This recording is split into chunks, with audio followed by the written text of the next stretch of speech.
바울은 마지막 때란 고통하는 때다라고 그렇게 말하고 있습니다. 우리는 시대를 분별하는 눈이 열려야 되죠. 왜 이렇게 세상살이가 힘든가? 우리가 세상을 바라보면서 힘들다 어렵다라고 판단하기 이전에 말세는 고통하는 때다라고 말씀하신 이 하나님의 말씀을 우리가 귀 기울이면서 왜 말세가 고통하는 때인가라고 하는 그 하나님의 말씀의 권고의 말씀을 우리가 들을 필요가 있습니다. 왜 고통하는 때인가? 오늘 여기 2절부터 9절까지를 보시면은 마지막 때의 현상에 관해서 한 20여 가지를 말씀하고 있어요. 그 중에 가장 첫 번째가 사람들이 자기를 사랑한다라고 이렇게 말씀하고 계십니다. 자기를 사랑한다.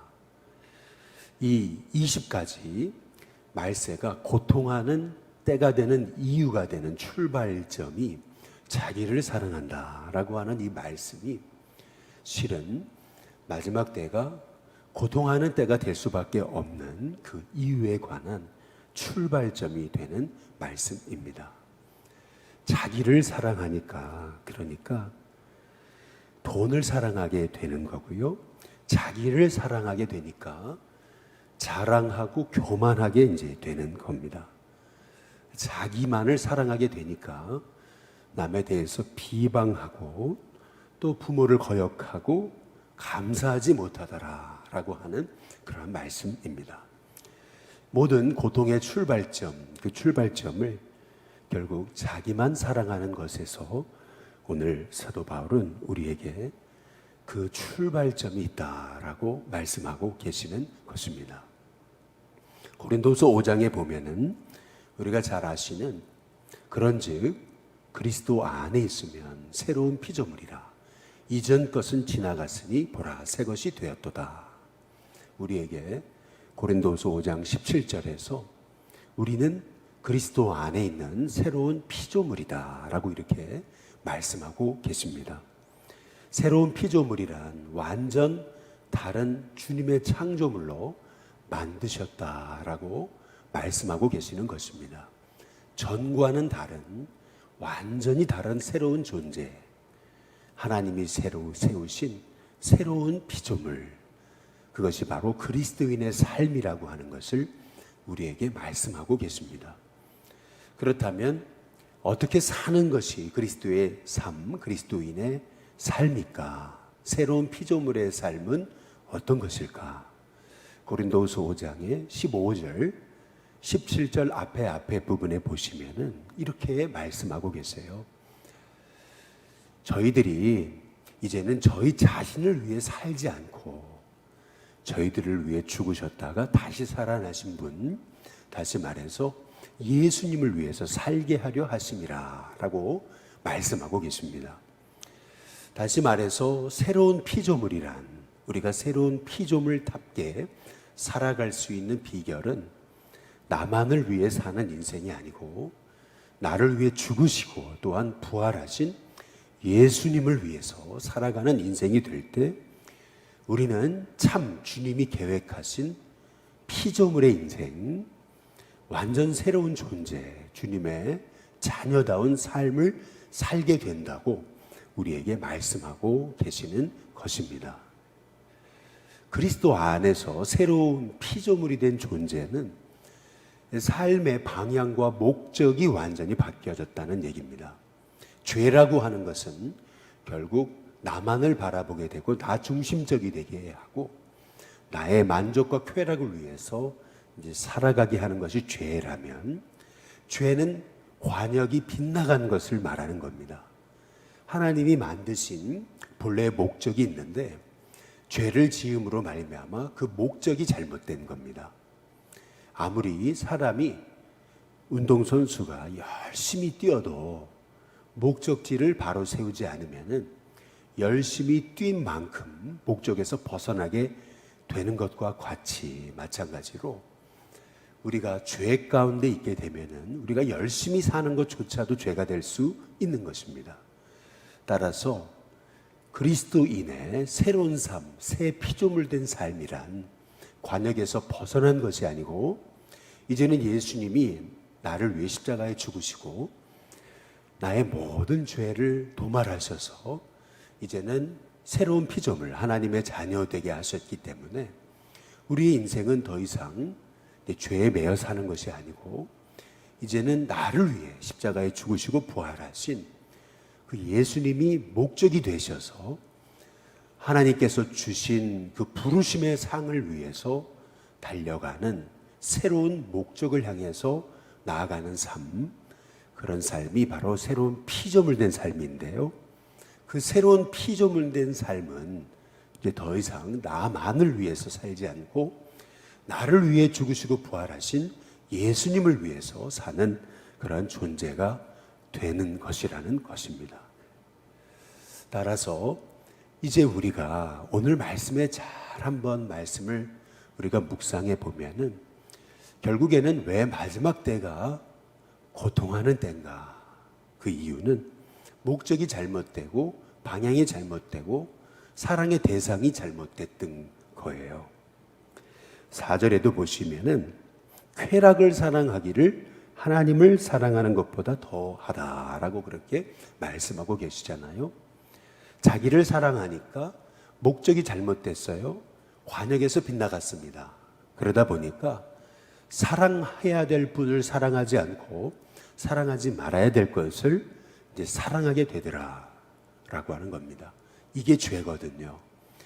결국에는 이 모든 말세에 우리가 고통하는 때를 살게 되는 이유는 뭐냐면은 사람들이 자기만 사랑하게 되는, 자기만 사랑하려고 하는 그러한 이기심에서부터 이 마지막 때는 고통하는 때가 된다라고 우리에게 말씀하고 계시는 것입니다.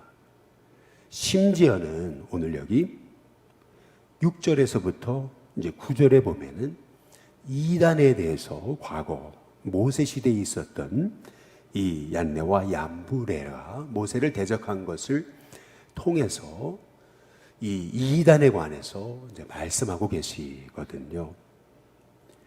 이 이단에 대해서 이렇게 말씀하시는 거예요. 7절에 항상 배우나 끝내는 진리의 지식에 이르지 못한다.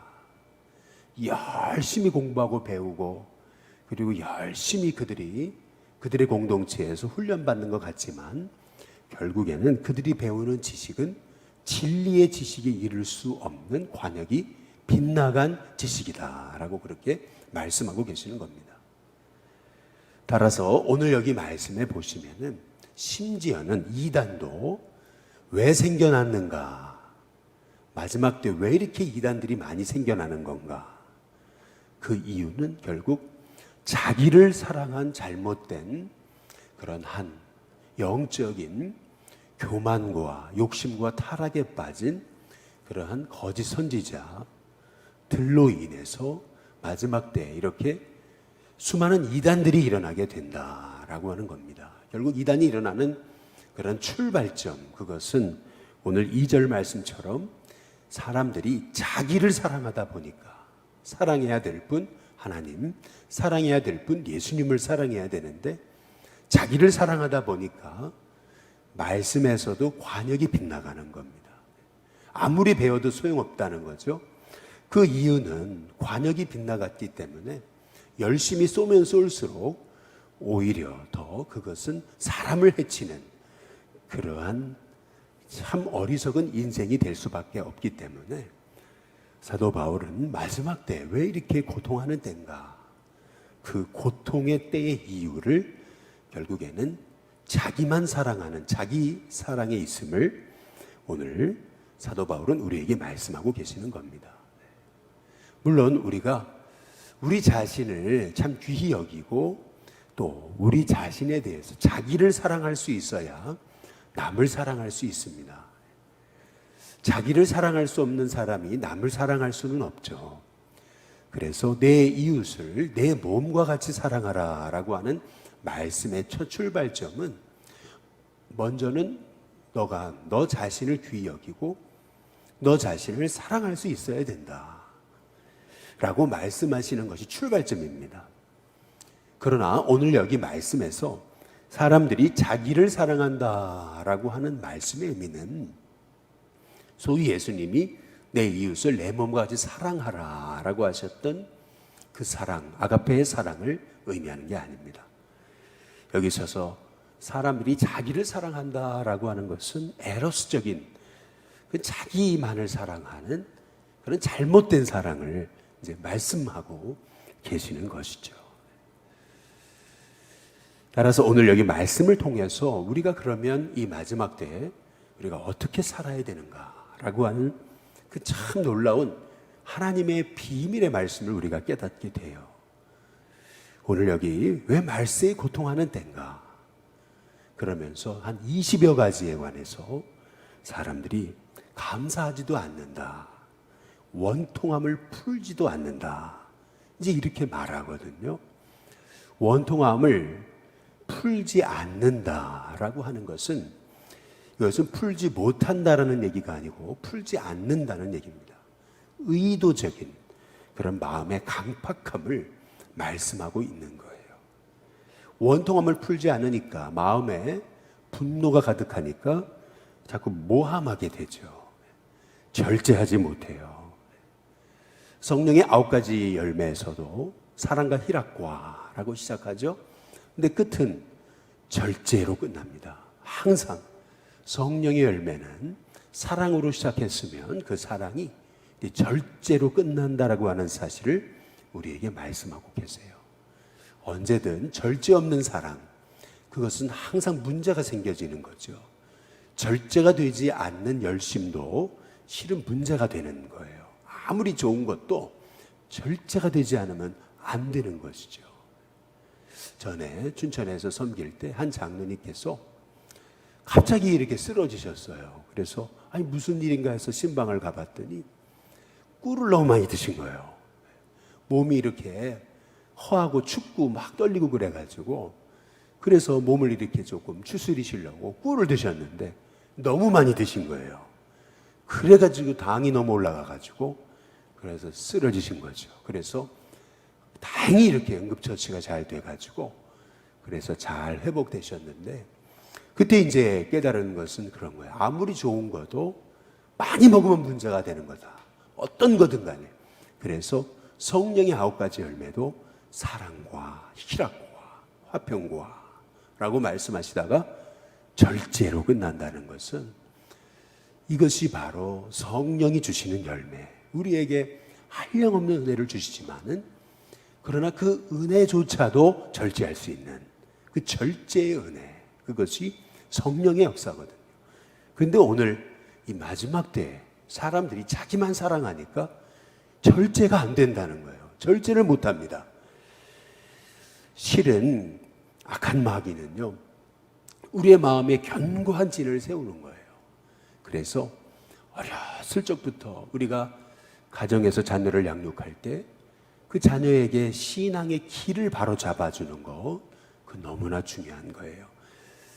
어떤 물이 흐를 때, 한번 물이 졸졸졸졸 처음에 흐를 때는 별거 아닌 것처럼 여기다가 졸졸졸졸 흘러도 결국 길이 생깁니다.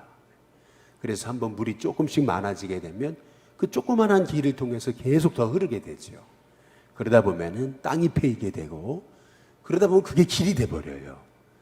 그러다 보면은 그 물길을 바꾼다는 게 참 쉬운 일이 아닙니다. 하루아침에 바뀌지 않습니다. 한 번의 노력으로 그 물길은 바뀌지 않습니다. 거대한 폭풍우가 오고 홍수가 나야 한번 뒤바뀌게 되는 거죠. 마찬가지로 우리의 심령이라는 것이 그렇습니다. 우리가 오늘 여기 말씀에서 왜 이렇게 이 마지막 때가 고통하는 때인가? 그 이유는 출발점, 자기를 사랑하는 거다 라고 하는 이 말씀에서 우리는 그러면 하나님은 어떻게 살아야 되죠?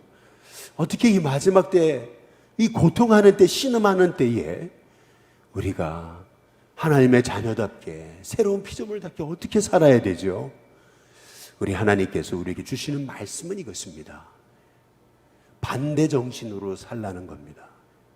마지막 때 사람들이 세상에서 말씀 없이 사는 사람들의 모습과는 정반대의 모습으로 살아가라 라고 하는 말씀입니다. 사람들이 돈을 사랑해요.